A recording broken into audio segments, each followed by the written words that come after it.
সত্য কথা কলির তপস্যা। তারপর প্রসঙ্গক্রমে বলছেন সত্য কথা কলির তপস্যা, কলিতে অন্য তপস্যা কঠিন, সত্যি থাকলে ভগবানকে পাওয়া যায়। উপনিষদে বলেছেন সত্যেন লোভস্ত বর্ষ, সত্যেন লোভস্ত বর্ষা হরেশ আত্মা। তিনি সত্যের দ্বারা লভ্য। সাধনার প্রথম পদক্ষেপ সত্য, তাই তার উপরে এত জোর দেওয়া হয়েছে। কেশব সেন বাপের ধার মেনেছিল, অর্থাৎ বাবা ধার করেছিলেন, কিন্তু লেখাপড়া ছিল না, তবুও তা স্বীকার করে নিয়ে শোধ করেছেন। আবার একজন 10,000 টাকার জন্য আদালতে মিথ্যা বলেছে। ঠাকুরের শুদ্ধ মন, টাকার লোভে মিথ্যা কথা বলা তার কাছে অসম্ভব ব্যাপার। জিতবে বলে আমাকে দিয়ে মা কালীকে অর্ঘ্য দেয়ালে। আমাদেরও এরকম শুনতে হয়, আপিসে কিছু গোলমাল করেছে, তারপর বলে আপনি আশীর্বাদ করুন যাতে বিপদটা কেটে যায়। গন্ডগোল করবার সময় তো আশীর্বাদের কথা মনে হয়নি। ঠাকুর মন্দির ভিতরেও ভালো দেখছেন, কিন্তু এমনি বিশ্বাস আমি দিলেই মা শুনবেন। একজন ভক্ত ঠাকুরকে প্রশ্ন করছেন, আজ্ঞা শ্রীকৃষ্ণের মতো সকলেই কি হতে পারে?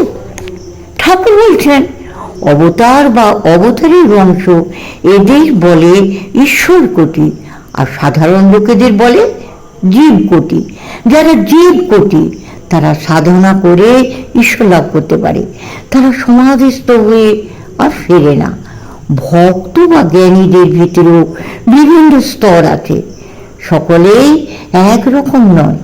উপলব্ধি সকলেরই হতে পারে এবং সেখানে পৌঁছালে সকলেই সমান, কিন্তু যখন তারা ব্যবহারের ক্ষেত্রে ফিরে আসেন, তাদের ব্যবহার আর অবতারের ব্যবহারে অনেক তফাৎ। অবতার চরম জ্ঞানে পৌঁছে আবার ফিরে আসতে পারেন, বা অবতারের পার্শ্বদরাও পারেন, কিন্তু সাধারণ মানুষের পক্ষে তা সম্ভব নয়।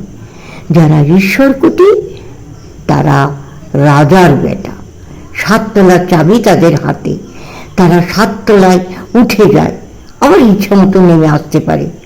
জীব কোটি যেমন ছোট কর্মচারী, 7 তলা বাড়ির খানিকটা যেতে পারে ওই পর্যন্ত। আমি একবার জামনগরের রাজবাড়িতে গিয়েছিলাম মহারানীর সঙ্গে দেখা করব ভিক্ষার জন্য।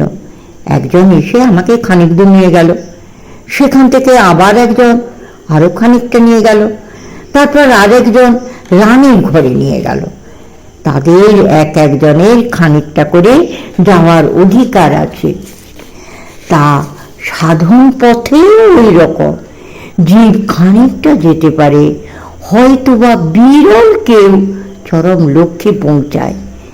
এক এক জন্মে একটু একটু করে এগিয়ে তবে লক্ষ্যে পৌঁছায়।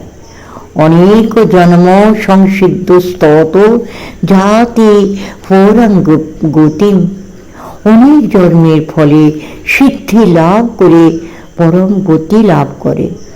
মনে করলে সকলেরই এই অবস্থা হয় না।